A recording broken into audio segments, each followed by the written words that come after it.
emotional banking. You engage in emotional banking. And this comes from Stephen Covey, who wrote about this in his first book, The 7 Habits of Highly Effective People. How many of you read that? Anybody? Okay, most of you. Then you know what I'm talking about. Emotional banking is where we maintain a bank account inside our head on everybody we have a relationship with, from our spouse and our children to our bosses to our customers to everybody we work with. And there are deposits and there are withdrawals in this account. And so when somebody makes deposits, like doing you a favor or helping you out or saying something nice to you or patting you on the back when you need a pat on the back or being there for you or supporting you when you're in trouble, that's a deposit. Withdrawal, being rude to them, ignoring them when they need a little attention, putting them at risk in order for your own gain. I mean, there's all ways to take withdrawals. And the important thing, according to Stephen Covey, is that there is a balance. In other words, like a checkbook. Remember, I worked, my last real job, I worked for the city of Phoenix. And we were in a big office building, and I ran a training department. And down the hall, in a totally different department, had nothing to do with me, he was accounting of something, there was a guy named Austin. Now, Austin was a very nice guy. He was a little boring.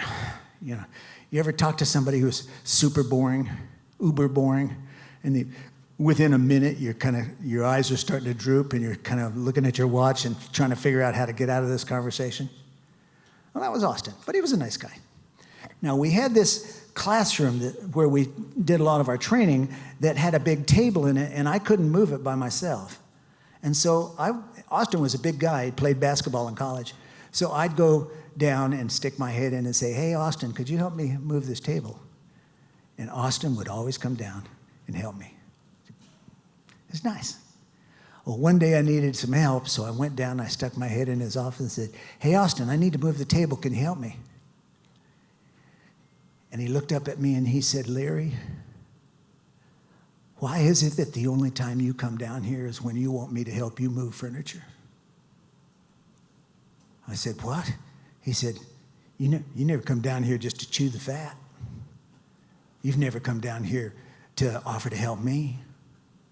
He says, I see you and your staff go to lunch every day. You walk right by my office door. You've never invited me to lunch." I said, "Gosh, Austin, I'm sorry. I didn't realize that was the case. Listen, after we move the table, you want to go to lunch?" He said, "No." I said, "Well," he says, "I play basketball lunch. You want to come join us?" I guess he took pity on me. And I didn't see any way to get out of it, so I said, "Well, okay." And actually, it turned out to have a good time playing basketball with him, started doing it on it occasionally. But I think I had just bounced an emotional check in that emotional bank account with Austin. And you have to ask yourself, are you making enough deposits with the people you work with so that when push comes to shove, they'll come back and help you out? And here's a good way to test it. Imagine that you quit your job and you go to another city and get into an entirely different industry so you have no influence over the people you work with.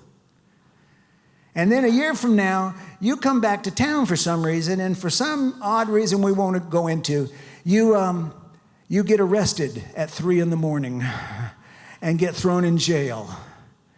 And all you have on you is a list of the phone numbers of the people you knew and worked with back when you worked here.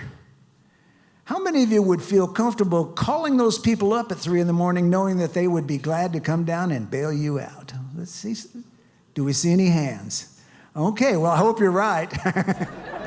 Yeah, but that's a good way to test. Have you made enough contributions so that people want to come back and give back? It's all about giving people what they need.